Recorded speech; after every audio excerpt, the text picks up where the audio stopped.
नमस्कार दोस्तों, जय हिंद। क्या रहेगी कट ऑफ इस बार प्रीलिम्स 2025 की?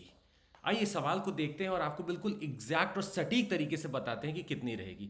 आप पिछले हमारे जितने सेशंस हो, पिछले साल के, इसके पिछले साल के या उसके पिछले साल के, जिसमें हमने कट ऑफ बोला है, आप एक बार जाकर चेक कर लीजिएगा, कट ऑफ वहीं रहा है।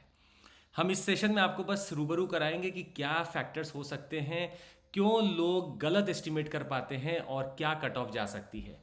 एक बात तो देखिए, दिमाग में बैठा लीजिए कि जो व्यक्ति एग्जाम हॉल में एग्जाम बैठकर दे रहा है उसके लिए हमेशा ही पेपर मुश्किल होगा, और जो व्यक्ति बाहर होंगे, एसी रूम से बैठे होंगे, बाद में सॉल्व कर रहे होंगे, या जो व्यक्ति एस्पिरेंट्स इस बार नहीं दिए होंगे उनके लिए पेपर आसान होगा। तो यहाँ पे हमेशा ही मुश्किल रहेगी और यहाँ पर हमेशा ही पेपर इजी लगेगा।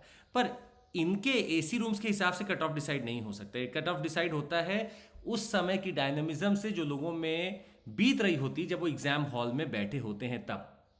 एक चीज दिमाग में पहले ही बैठाइए। दूसरी चीज, जब लोग एग्जाम हॉल से बाहर निकलते हैं तो सबके ही मन में होता है कि मैंने सब सही किया है और कट ऑफ जरूर बहुत अच्छा चला जाएगा क्योंकि बहुत इजी पेपर था। ये हर साल की बात है सर। हर साल जब व्यक्ति बाहर निकलते हैं बहुत लोगों को लगता है कि मैंने जो किया वो सही है और 100+ तो जानी जानी है। वो व्यक्ति एस्पिरेंट्स ऑटो में बैठते हैं, गाड़ी में बैठते हैं और अपने घर आते हैं, तब तक वो कट ऑफ 90 के आसपास पहुंच जाती है। और जब तक वो घर पहुंचकर अपने पेपर को मिलाते हैं उन आंसर कीज से जो कोचिंग इंस्टीट्यूट्स दे रहे होते हैं, तब उनको पता चलता है कि नहीं, जो मैंने किया था ज़रूरी नहीं वो सही ही हो।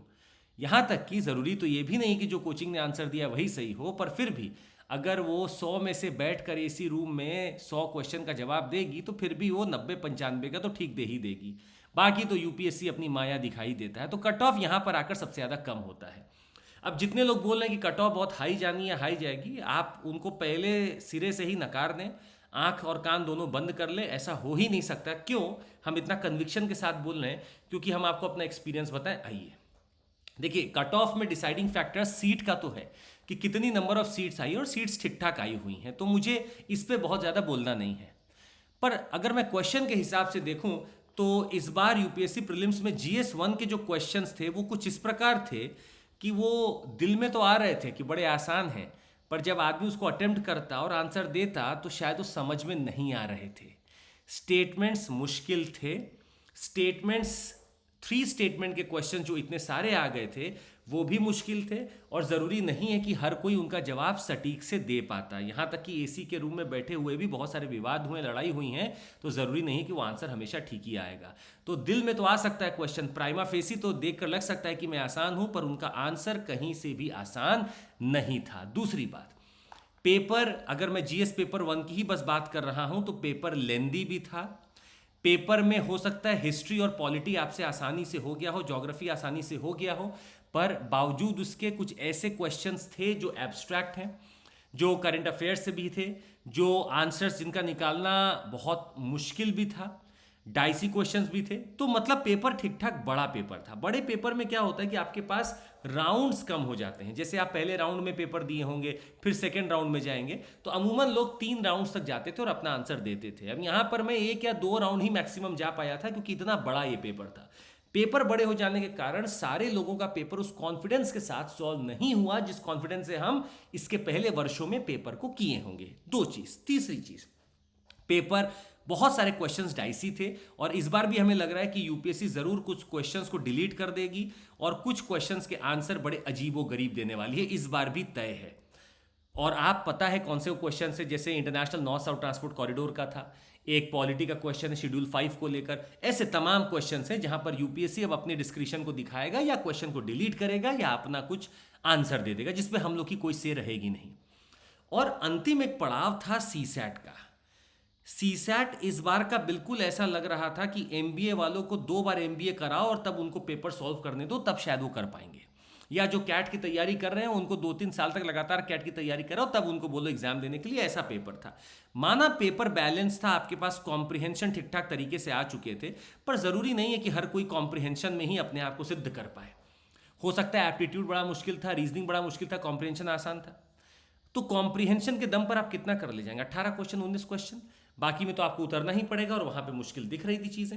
हाँ, कुछ नॉर्मल क्वेश्चंस भी थे, पर यहां पर मुश्किल वाले क्वेश्चन ज्यादा थे, मुश्किल वाले क्वेश्चन ज्यादा थे। तो सी सैट इस बार ज्यादा परेशान कर रहा है। मतलब वो लोग जो एक्सपीरियंस्ड लोग थे उनका भी सी सैट खराब हुआ है। अगर अब आप इन चार भूमिकाओं को समझ चुके हैं कि पेपर प्राइमा फेसी आसान लग सकता है पर आसान नहीं था, ये यूपीएससी है, मजाक नहीं है। पेपर बड़ा था, क्वेश्चंस डाइसी थे और सीसैट का गेम हमेशा चल रहा था। अब हम आपको कुछ एक और आइडिया दे दें।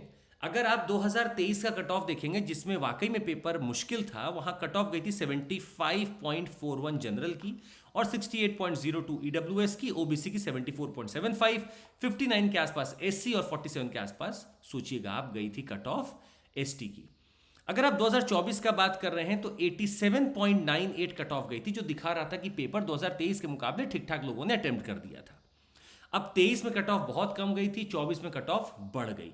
अगर हम इसके सही पैमाने निकालें तो समझिएगा 2023 का पेपर अगर मैं डिफिकल्ट मानता हूं और 2024 का पेपर मैं इजी मानता हूं, तो सर ये रहा आपका 2025 का पेपर जो लगभग इसके बीच में ही आने वाला है। टुवर्ड्स डिफिकल्ट ही ट्रेंड करेगा, टुवर्ड्स डिफिकल्ट ही ट्रेंड करने वाला है। अब रही बात कि कट ऑफ आखिर कितना जाना चाहिए, तो समझिएगा ये बात बिल्कुल झूठ होगी कि भाई सीसैट बहुत अच्छे से हो गया। हमारी जो एक्सपीरियंस्ड लोगों से बात भी हुई जो कि दे रहे हैं 2-3 साल से, जिनके नंबर 100 भी बन रहे थे वो भी 80 पे सिमट रहे हैं। इसका मतलब है कट ऑफ भी कम होगा और सीसैट ने भी सबको परेशान किया है। तो मैं अब अगर कट ऑफ देखूं तो कहीं ना कहीं हमें लगता है कि 78 से लेकर 82 के आसपास या बीच में कट ऑफ हो सकती है। मतलब हमें कोई आश्चर्य नहीं होगा अगर 78.9 चली जाए, 79.9 चली जाए या 82 के आसपास चली जाए या 82.5 चली जाए, हमें कोई इसमें नहीं होगा। ये कट ऑफ का रेंज होगा। पर हम आपको यहां पर एक सतर्कता दिखा दें। देखिए, कुछ क्वेश्चंस पक्का हैं जो बाकी के कोचिंग इंडस्ट्री आंसर दे रही है और यूपीएससी दे रही है, उसमें भेद होगा। तो हो सकता है कुछ लोगों का नंबर जो अभी आप 75 जोड़ रहे हैं, हो सकता है वो बढ़कर हो जाए 80, और हो सकता है जो कुछ लोग अपना नंबर 85 जोड़ रहे हैं उनका हो जाए 80। तो हम आपको क्लियर कर दें, आप पॉजिटिव सोचकर इस समय आगे बढ़िए।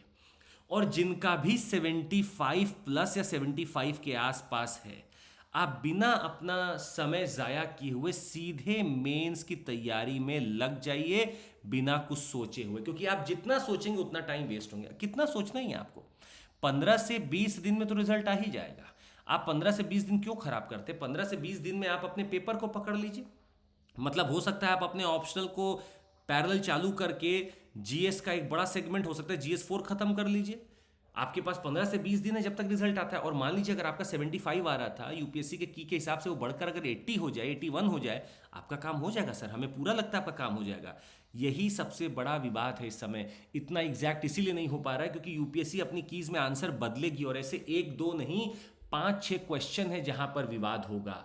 वो क्वेश्चन भले ही गगन का हो, वो क्वेश्चन भले ही माइक्रोग्रेविटी का हो, आंसर यूपीएससी अपने भी दे सकता है, हमसे अलग भी दे सकता है। हालांकि हम लोगों ने अपने पूरा दिमाग लगा के उसका आंसर दिया है, पर फिर भी आपको पता है यूपीएससी का दिमाग कहाँ चलता है कहाँ नहीं चलता है, इसलिए ज़्यादा इस पर नहीं बोलेंगे। आप चैलेंज कर नहीं पाएंगे, इसीलिए सिर्फ एक ही रास्ता है आपके पास और वो है मेंस के लिए पढ़ाई करना। सिर्फ एक काम करिए, मेंस के लिए पढ़िए। खैर, मेंस के लिए कैसे पढ़ा जाए? देखिए, आपके पास 2-3 ऑप्शन हैं। एक तो हम आपको बता दें, हम लोग मेंस का प्रोग्राम कर रहे हैं जिसमें मेंस एनरिचमेंट होगा। आपका क्वालिटी आपकी मेंस की बहुत अच्छी हो जाएगी। सिर्फ 5999 में अवेलेबल है आपके लिए। हमारे पास उसके मॉड्यूल्स भी हैं। अगर आप पेपर 1, पेपर 2, पेपर 3, पेपर 4 भी देना चाहते हैं तो वो भी अवेलेबल है। ऐसे एथिक्स भी आपके पास अवेलेबल है।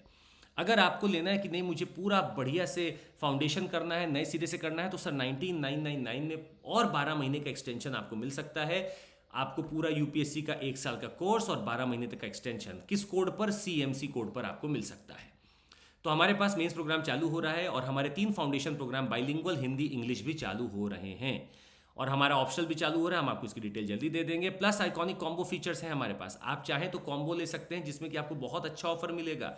मतलब किसी ऑप्शनल के साथ आप आराम से 27999 में पूरा कोर्स ले सकते हैं। जी हाँ, पूरा कोर्स आप ले सकते हैं सिर्फ 27999 में। तो आज के लिए बस इतना ही। जरूर लाइक, सब्सक्राइब और शेयर करिएगा और बताइएगा कि आपका कितना स्कोर आ रहा है ताकि हम लोग और अच्छे से समझ सके। बाय, टेक केयर, जय हिंद।